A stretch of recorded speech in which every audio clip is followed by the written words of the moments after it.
Welcome, everybody, to the Christopher Dana Reeve Foundation's Live Better series. I am Rob Girth. I'm the Director of Digital Media here at the Foundation. And today we have Dr. Dan on love. Dr. Dan is a practicing family psychologist who happens to be living with quadriplegia, and he would love to answer all your questions about love in this next hour. You can ask questions via the chat feature, or even better, you can call in and talk to Dan directly. It's really the live calls that make this program work and make it a very cool hour to spend. So don't be shy. Jump right in. And to help us understand how we can make this interaction happen, here is our operator for the day, Mark, with the details. Mark. Thank you. At the start of the presentation, all lines will be open and interactive. To ensure the best audio quality, please use your mute button when not speaking. You may press 6-3 to mute your phone line and 6-6 to unmute. If any time during the conference you need to reach an operator, please press *0. If you'd like to ask a question during the presentation, please use the chat feature located at the lower left corner of your screen. If you'd like to ask a phone question during the presentation, please dial in, and the phone number is 1-800-768-5901. That's 1-800-768-5901. And as a reminder, this conference is being recorded Wednesday, February 5th, 2014. Thank you. Thanks, Mark. That was great. And in a second, I will type in that phone number in the chat so we get somebody to call in right away and get things started. But let me introduce Dan. Dan, how is it going where I live in eastern Pennsylvania? We're hit second time with snow and slush. How are you doing down there? I am happy to report we're just getting rain and slush. Happy to report. I know. Sadly, that is a bonus.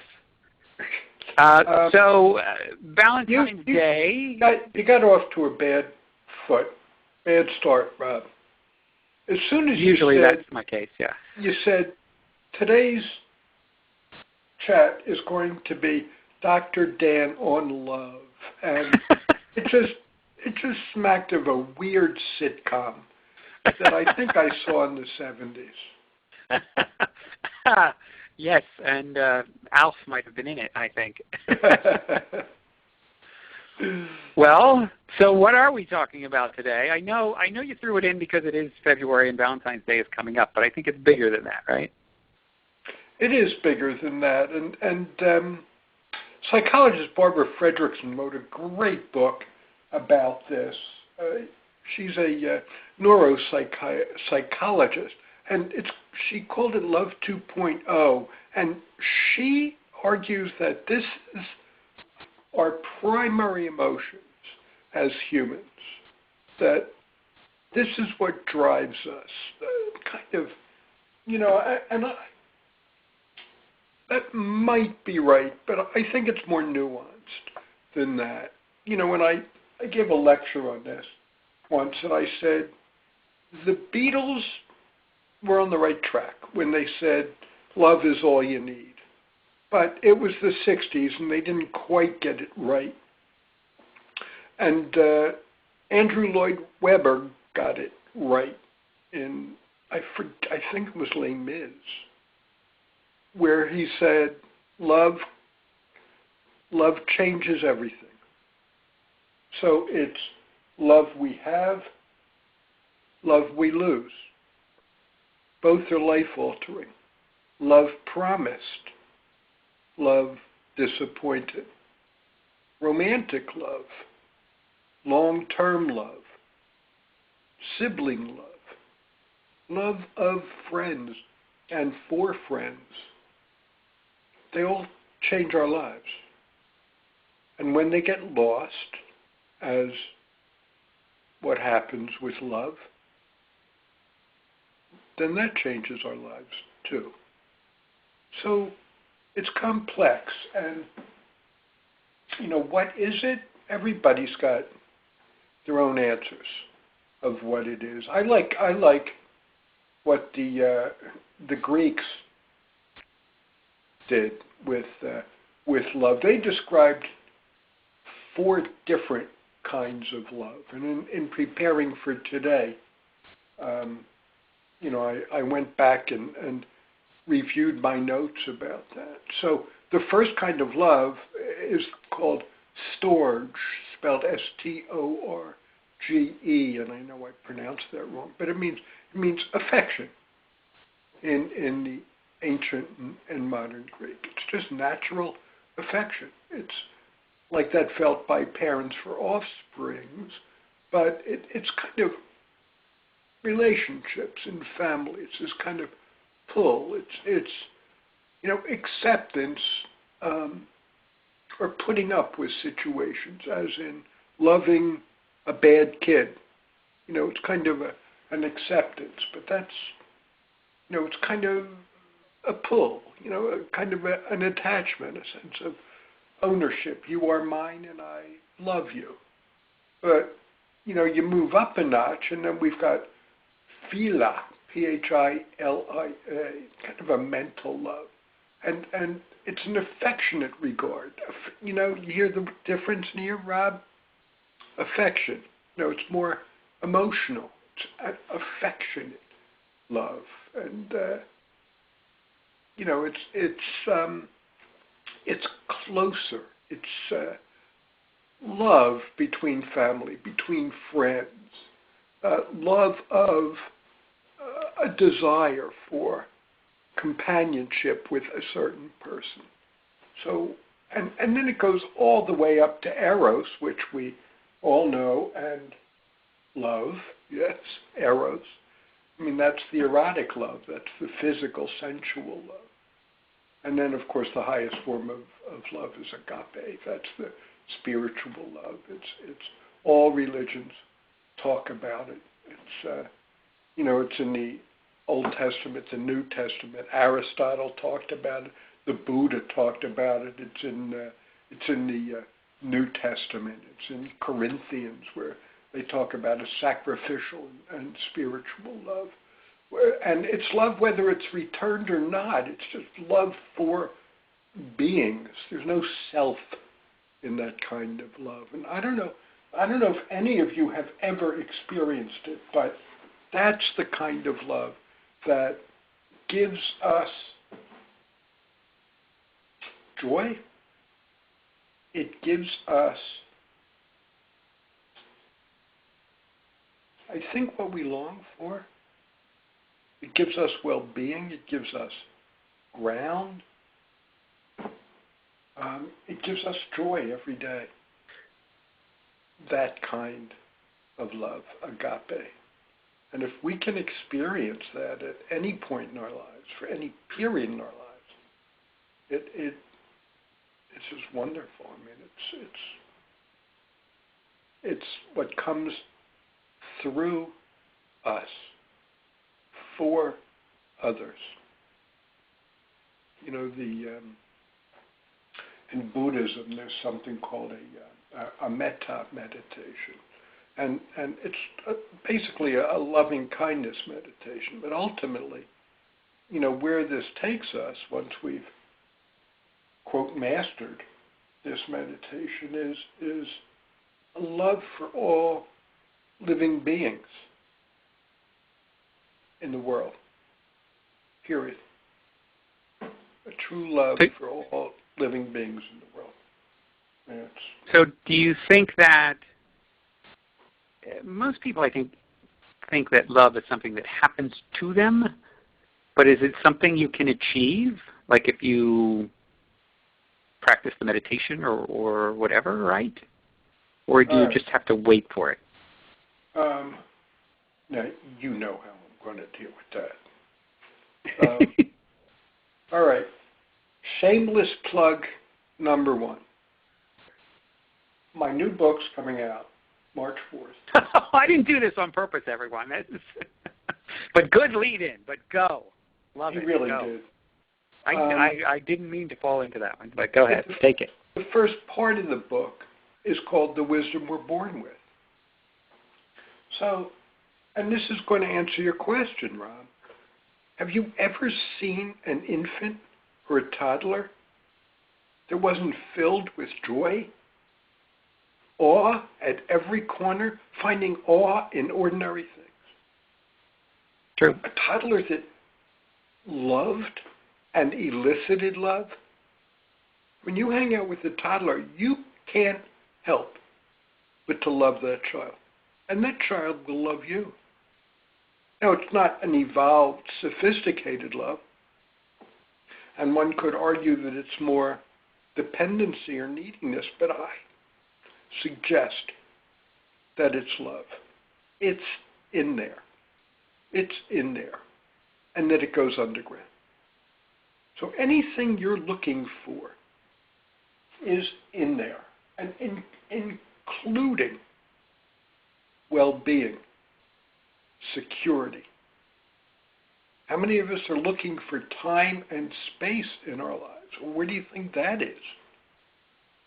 It's in there. And love is in there. Now, we can't survive if we've never been loved. We would wither and die. I mean, we know this, humans and animals. We wither and die if we've never experienced it. But that's a small minority. It's a small minority of people. It's in there, Rob. There's your answer. I mean, yeah. It's in there, and it can be cultivated. Anything can be cultivated.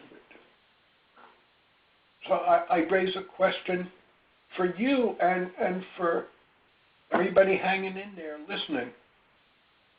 So the question I have is, what is it inside of you that prevents you from loving fearlessly?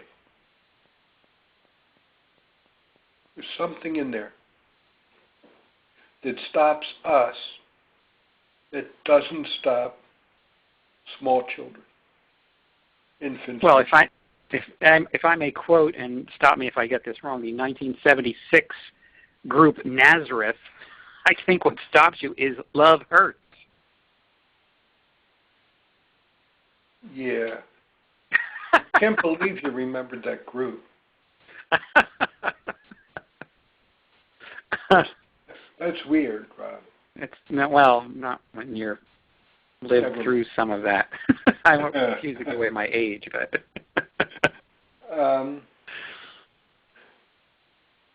yeah, well, it does, depending on the kind of love you are in. Most of us, when we're in love, when you say to someone, when you're making love, and you say, I love you, in the middle of that, or at the end of that, or at the beginning, there's no you really in that statement. It's I love this. I love how you make me feel. Right. I love what's happening right here at this moment. Love hurts when we love with expectations. And sadly, we cannot love without expectations. Rob, I talked about loving fearlessly. It's an act of courage to love something that can be touched by death. And we know everybody we love can be touched by death. We live in denial about it. We have to, I think. I don't know. I don't know about that. Everything we love can be touched by death. So, in response to your question, love hurts, or your answer, love hurts? Yeah. Yeah, it does. But, we can work with that. If it's pain you're afraid of, you don't want to live your life doing that. Being right. Afraid of pain.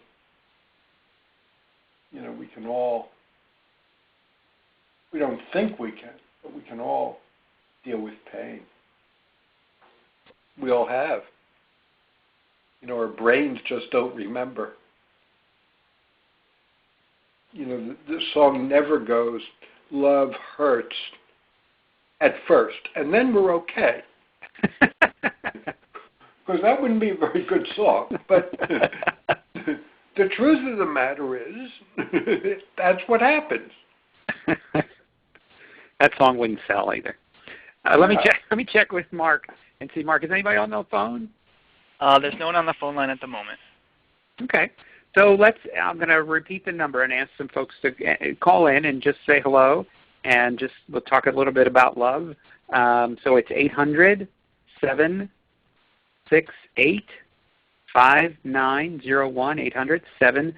800-768-5901. I get to talk to Dan a lot, which I'm enjoying this, but it's a great opportunity for you guys to call in and talk to someone. So please feel free, or if you're that shy, you just want to put a question in the chat, feel free. Yeah, I really would love to hear from you and hear your voice. So at the very least, put something in the chat, because I'm just blathering on, and my vital capacity is not going to let me blather like this for a full hour. So call in or type in a chat if you want to prevent me from going into a hypotensive crisis. to take care of my medical needs. So you've answered it. You've answered one of the questions. What stops you from this kind of open-hearted, full-thrust love? Well, fear of pain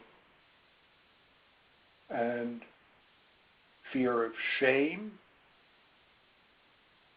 fear of loss or rejection.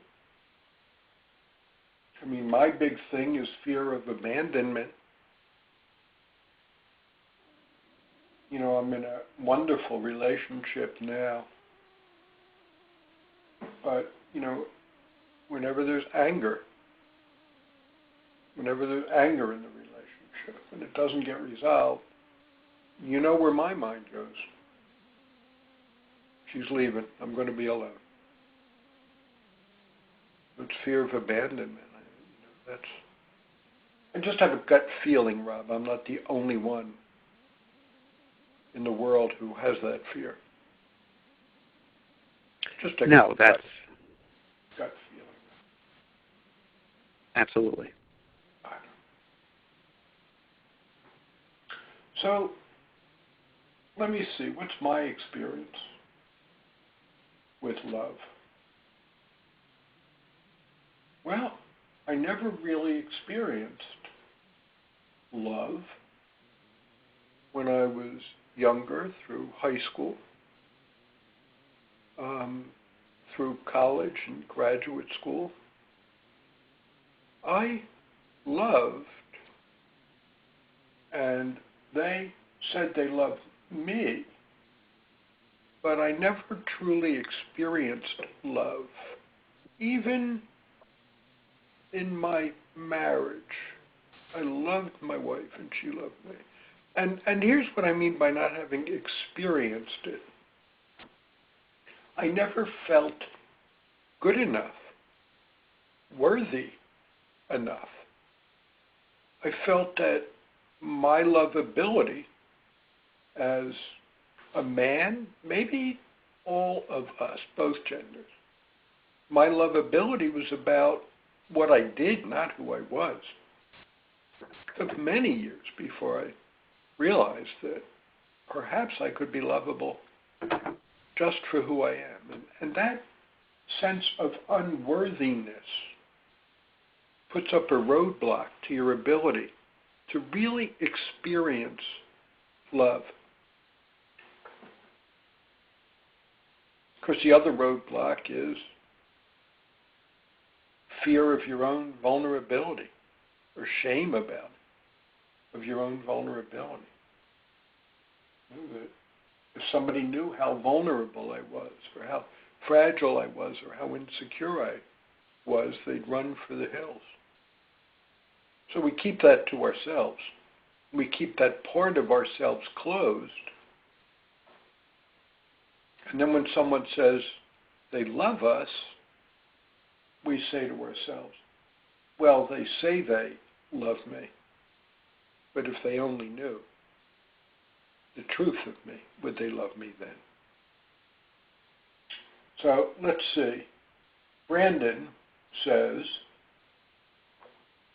can love be fabricated between any two individuals through time spent together and an experience of life together?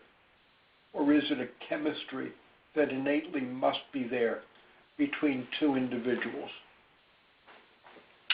Boy, that's a great question. And if this is addressing your life, I'd love to hear more about it. That really sounds interesting. But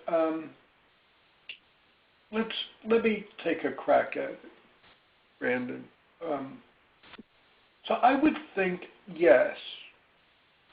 I have to tell you, I'm uncomfortable with the word fabricated, as though it's artificial. But it can build over time. I mean, there's a lot of research about pheromones and genetic predispositions and all that. You know,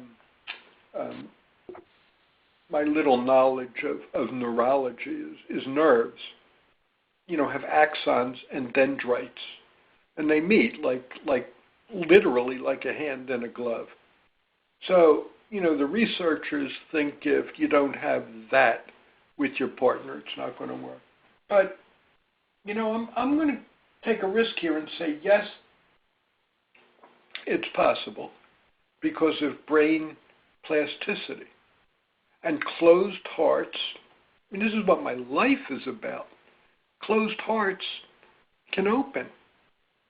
And, you know, you can, as you get to know each other better, you can develop love for each other. My God, I have that in my office every day.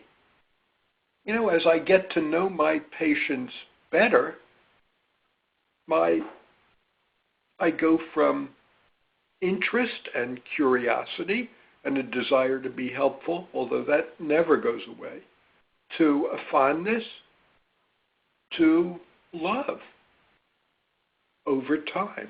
And I've got many patients, Brandon, who, not many, but some, who come in early on and I don't think I can work with them. You know, I make a commitment to 3 sessions. I don't think I can work with them. There's just something that's abrasive. And by the end of the 3rd session, many times I think, maybe. And I've grown love for these people. So yeah, it can happen. So, you know, like Rob said, please feel free to call in, Brandon. And if you don't, I hope I've answered your question. If not, you know, join the conversation again. All right, let me see the next one. I've got Lori Kempf. I feel like I have no chance for love since being in a wheelchair.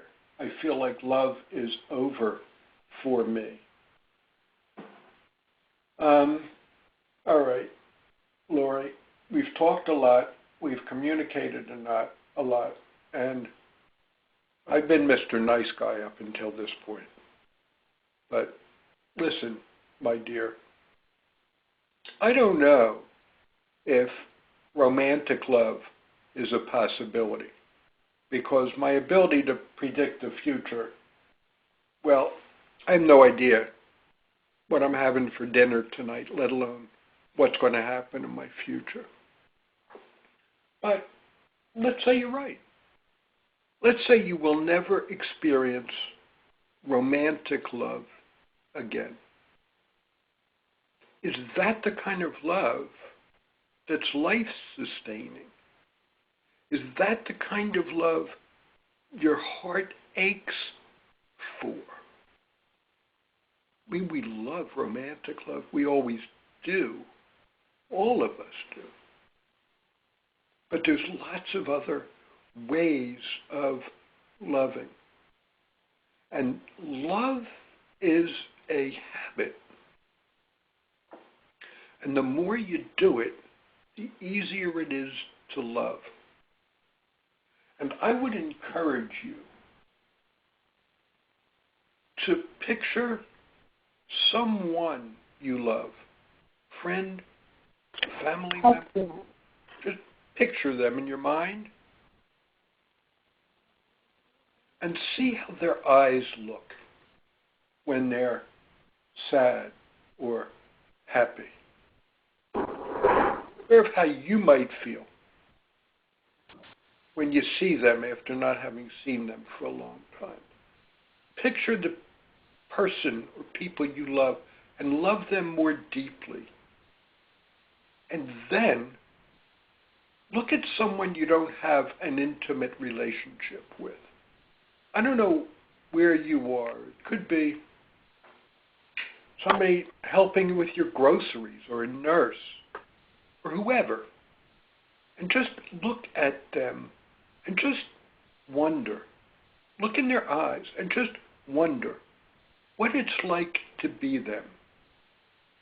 What was their childhood like? What were their joys as a child? Their dreams? Wonder how their day is going for them without saying a word. And the more you engage in these kinds of exercises, the more open your heart will be. And the more you will experience love. Because it doesn't matter which way love goes. Physiologically, it doesn't matter whether love comes from you or for you. The neurochemistry is the same. And the more people you love that way, I mean, that's portable, Lori. That's portable. And it doesn't depend on what somebody does for you or says to you. All you need for that is a human in your life or in your mind. When I'm on that wavelength, I'm just having a wonderful day. So, there. Did I hear someone on the...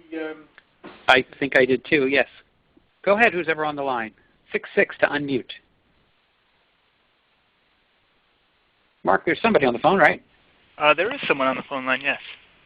Yeah, don't be afraid. 6-6 will unmute you. And go ahead and speak up. Ask your question to Dan.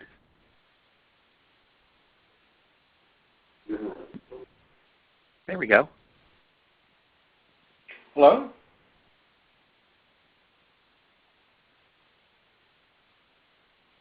Not yet.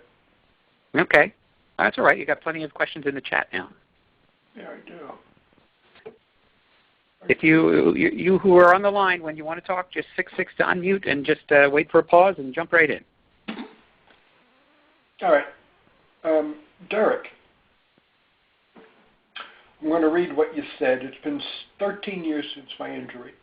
My wife has stayed together longer since being injured than when I was. What does AB mean, Rod?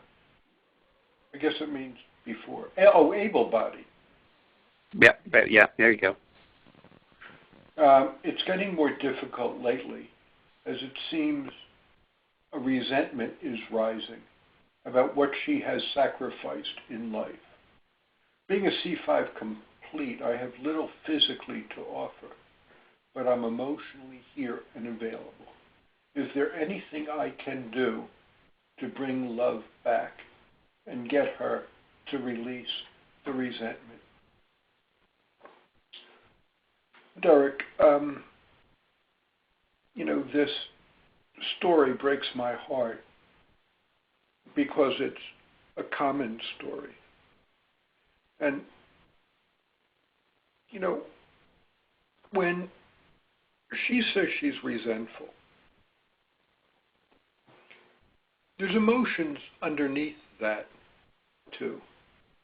Or tender emotions. The emotion of resentment is, you can feel it in your body. It's a closed heart, a clenched fist. Everything clenches with resentment. It is an act of love. It's the greatest act of love you can give someone.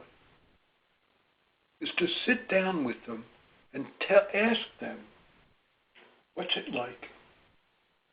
What has this been like? Please tell me the whole story about what you've lost and what you fear and what you need. If you know. But I love you, and I don't want you to hurt. So please tell me your whole story. And what I've asked you to do, Derek, is I think one of the hardest things you can do. Because it's going to hurt. It's going to hurt you. And if you're anything like me, it's going to scare the crap out of you. And you have to listen. You have to listen to her words, to her life, as though it was yours.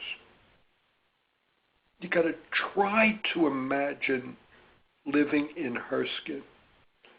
And not just say, I understand, but live inside her skin for a while, at least for the duration of the story. It's an act of love. It's a very painful act of love. I don't know if it'll change anything. I don't know if it'll save your marriage. But you asked what you could do, and that's what you can do. Because you know more than anyone else what she's lived through. And you can be a partner with her in her pain and not be on the other side of the argument.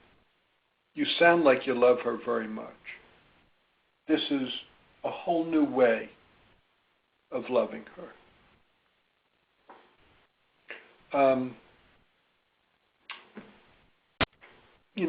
It opens her heart. It just opens her heart. Stay with it. It's hard work. It's hard work. Keep me posted, okay? All right, and I hope that was helpful. Chime in again if it wasn't. Rob, did we ever find that person who's on the phone? Do you want to talk up on the phone? 66 on mute. Because I'm hearing clicks. Yeah, no, I know they're there. They're listening. Okay. It's okay.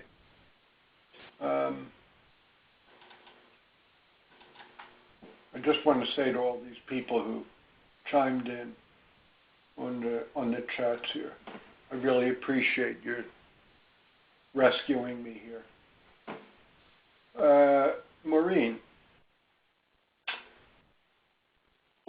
says, my husband and I have been together for 15 years, and since I've become a quadriplegic due to an accident 4 years ago, our relationship has changed so much. We are now just starting to reconnect as a husband and wife, as he became my caregiver. It brought us closer on an emotional level. It did not change the dynamics of the relationship so much, and it is just starting to feel normal again. Oh, Maureen, what I wouldn't give to have a conversation with you so we could flesh out more about your relationship and what you guys have and what you did and didn't do. You can be a teacher. I implore you to be a teacher, to teach, because you've got something there that could help a lot of people. So I'm very happy for you. I'm very happy, and I would like to know more, and I have a feeling I am not the only person in this chat that would like to know more.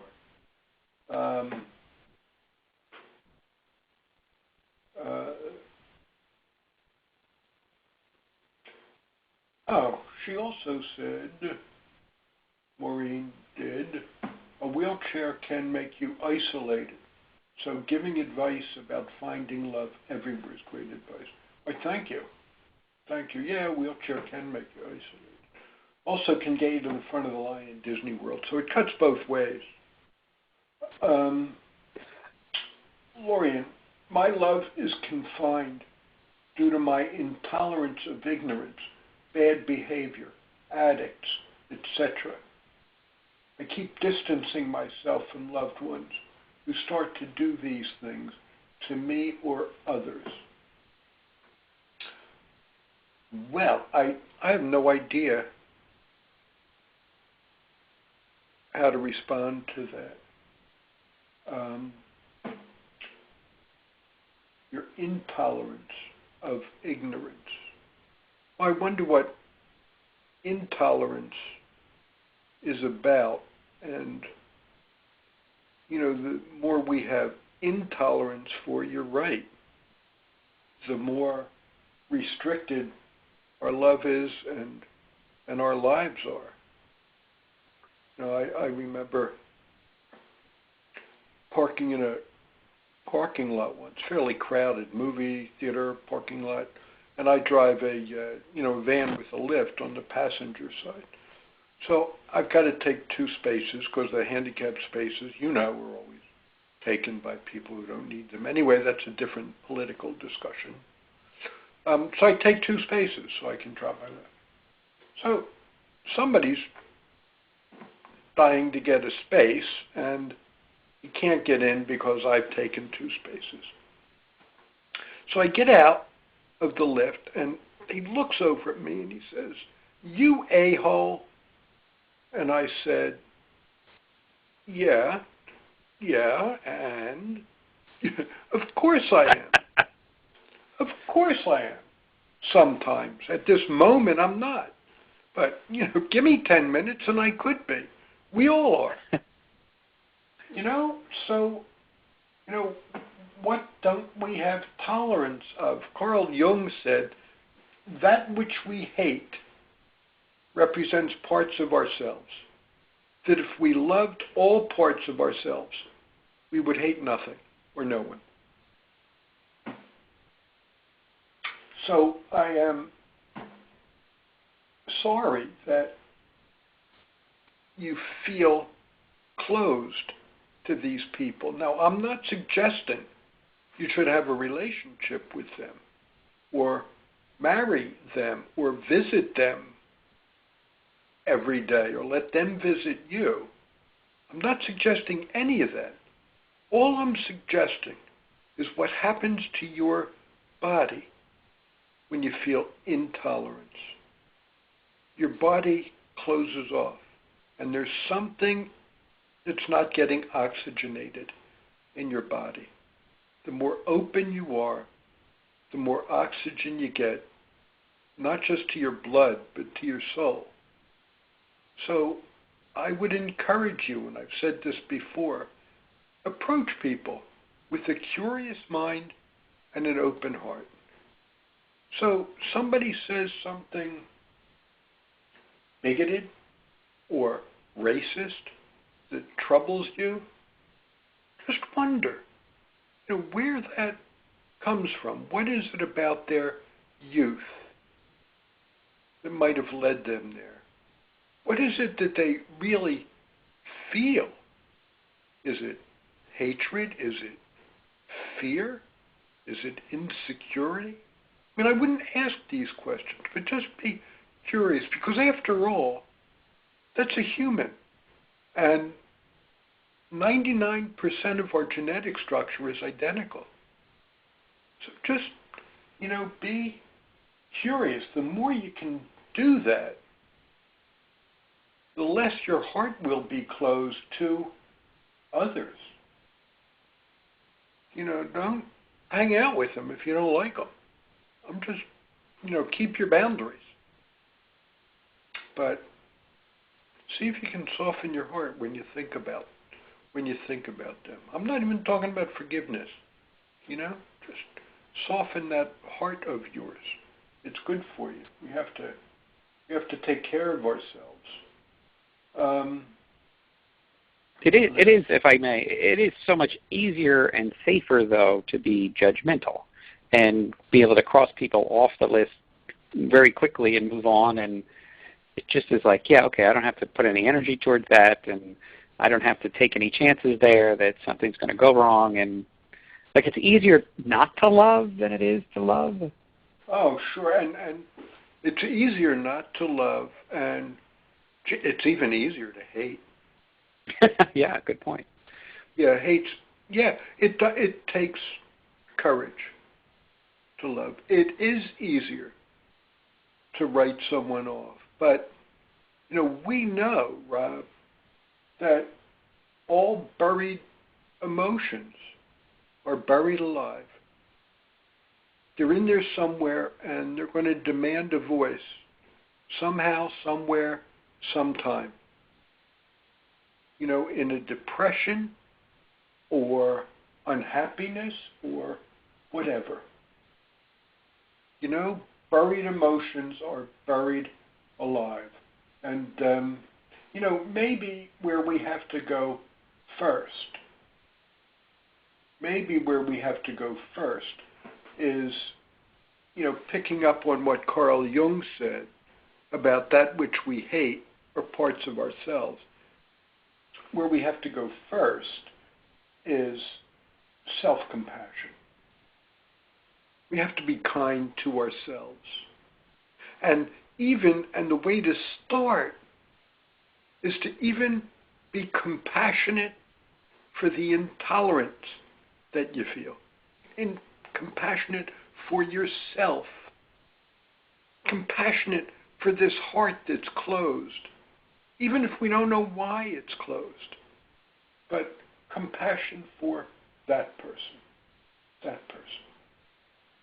That's the way to begin. That's the way we can learn kindness. It's a step-by-step approach. Let me see. We've got Maureen. Did I answer your question, Rob? Yeah. I mean, what I followed that up in my head with was, I guess I am responsible for my own. I don't want to use the word happiness, but like, if I have others in my life that love me or don't love me, or love in my life, I'll say, it's sort of my responsibility to go get it. Is it true? Yeah. Like, it's easy to sit back and say, oh, no one loves me. I've been there, done that. Right. Yeah, we all have.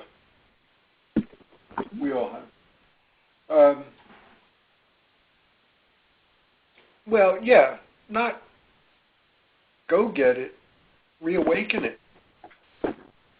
It's in there. It's like my body. Well, I've never heard what you said about it. It starts by loving yourself, which is like, yeah, that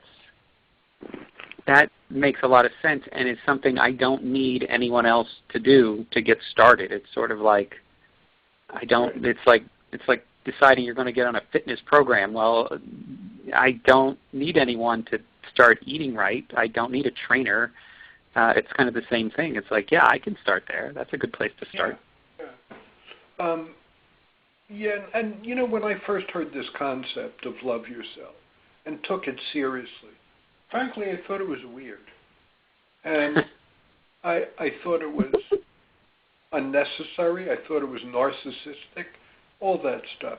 But compassion I got. Just simple kindness towards this man who I am, who tries to do the right thing almost throughout the day,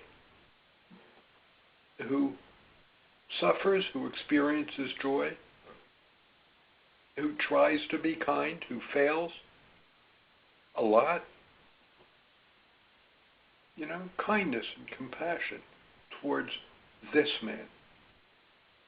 And, when I can live there, and I'm not talking about self-indulgence, kindness for the sake of kindness, not, so I'm entitled to hurt somebody because they hurt me, or I'm entitled to that half gallon of ice cream because I deprived myself, which is how diets work, by the way. No, it's not. It's not about self-entitlement, or it's just kindness for the person you are.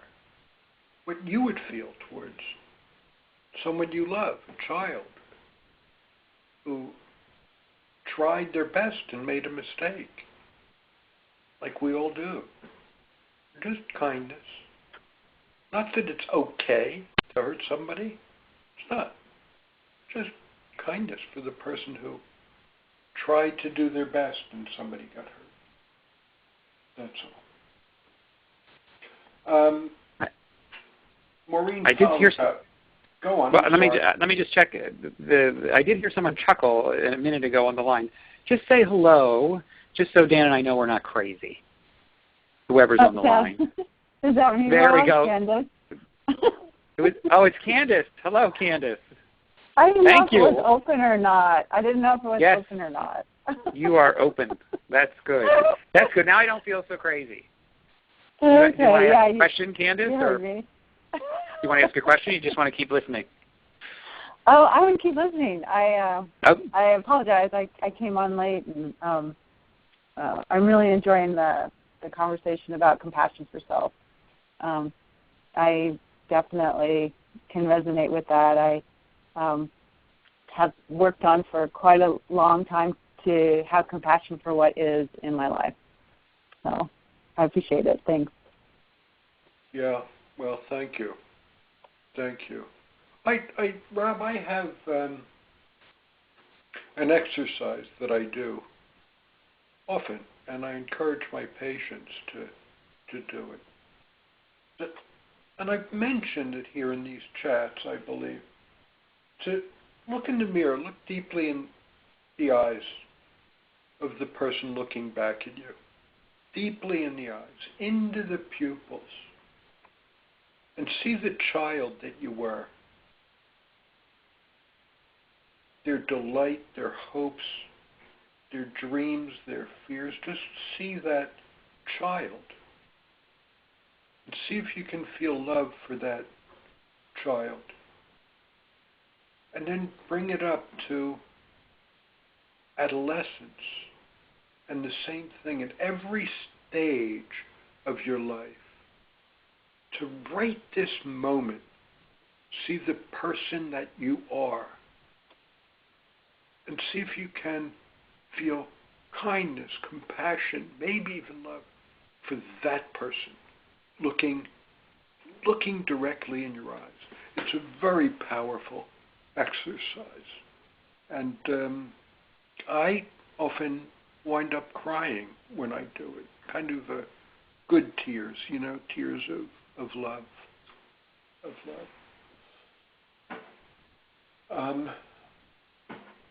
Let's see what Maureen said about, Maureen was the young lady I thought I wanted to be our teacher, because things seemed to be working out so very well for her.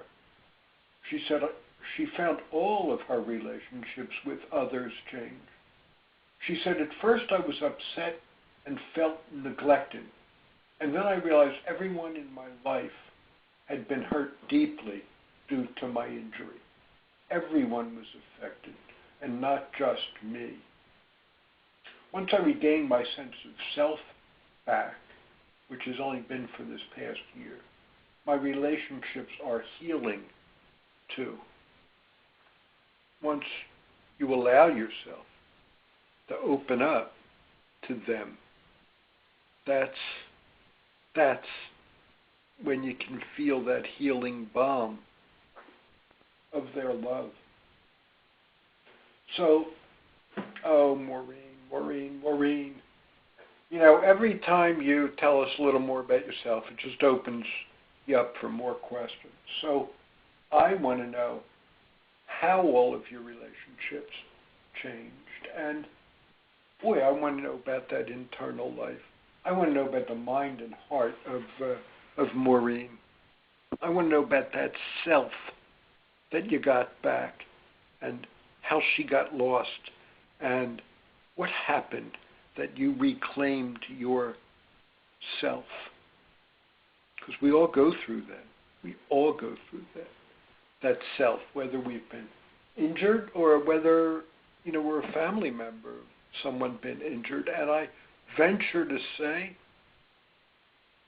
80% of the people I have met and know have gone through that. Losing their self somewhere along the line.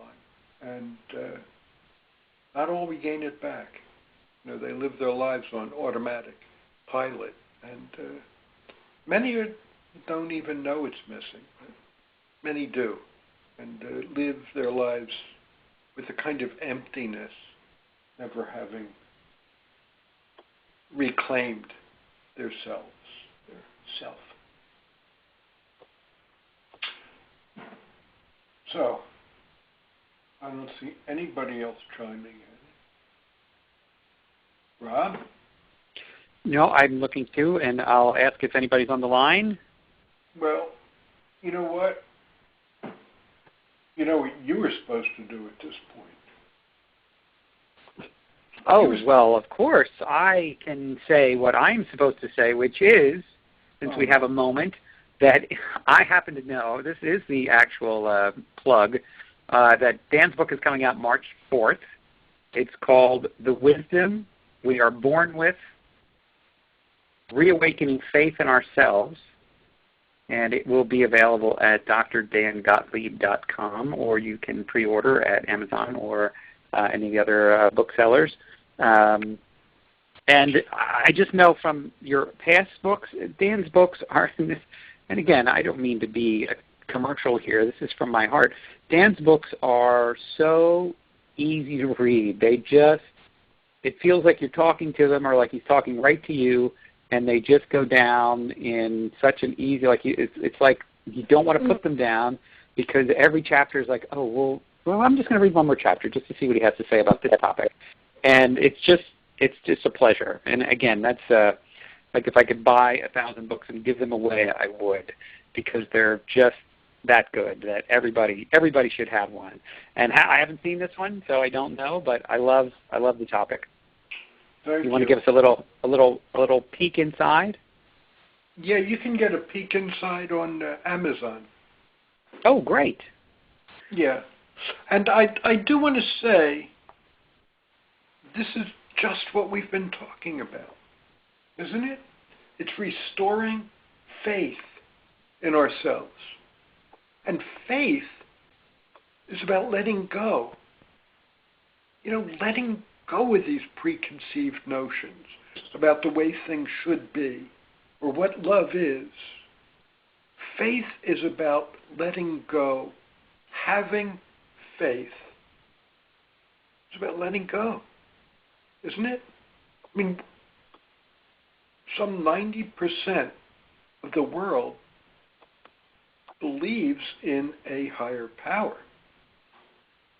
But I would imagine the number of people who have faith is much smaller than that. It's about letting go and simply trusting. And here's what I want here, what I'm aiming for, is reawakening faith in ourselves. That we have the wisdom, that we have that love inside of ourselves, that we are in fact lovable, that we have so much to give. And the more we give, the more we will find well-being, the more we will feel love. And I'm not talking about giving of time and effort or sending flowers. I'm talking about love. Giving love creates a habit of giving love. And it starts with self-compassion. And that's what the book is about. I conclude the book by saying, the Buddhists say we should attach to nothing. Just attach to nothing. Let everything go in order to find enlightenment. And I said, that might work for the Buddha, but it ain't going to work for little Danny Gottlieb from Atlantic City, New Jersey. So, ultimately, what do we have? What do we have to hold on to? That's love. It's the last thing to go, is love. Any of you who've dealt with Alzheimer's patients or parents or senility, the love is there. The love is there. It's the only thing we have to hold on to that is ours. And that's what nurtures our soul, ultimately. So, and the book is fairly cheap. And what put you on this topic to go to what must have been what? How long does it take you to write a book? A couple of years, or? Yeah, about a year and a half. Yeah. I always feel as though, and this is feeling more urgent to me now, as I age. I'm almost 69. I've been a quad for 34 years. My health, my body is really showing wear and tear, and my most fervent wish is to give away everything I have in my head and in my heart. I don't want to take anything with me. So, I'm watching children and, what we have in common with those children. So, it's what we all have inside, and I just want to help people understand it and find it. Nice. That's great. Well, I'm looking forward to it. Yeah, me too. Me too. Great. I have something that I like, about letting go things from Thich Nhat Hanh that says, and I use it a lot when I start to get a little anxious, is that I vow to let go of my anxiety and worries in order to be light and free. And that mantra keeps me on the path pretty well. Good for you. Good for you. I've got a relationship with my anxieties. They're like unwanted relatives who come to visit. And they're annoying, and I don't know when they're leaving, but I'm very confident they're going to leave. Mhm. It's just a different relationship, probably because I've had a lot of annoying relatives in my family. But that's another discussion. It's another. Yeah. Yeah, Well, I haven't very many annoying relatives, so. So there you go. Metaphor. There you go. Well, Rob. Good spot to wrap it up. Yeah, I really appreciate everybody joining in, and I had fun today, and I hope it was helpful to those listening. I felt like my heart was open for 60 straight minutes, and I thank you all for that.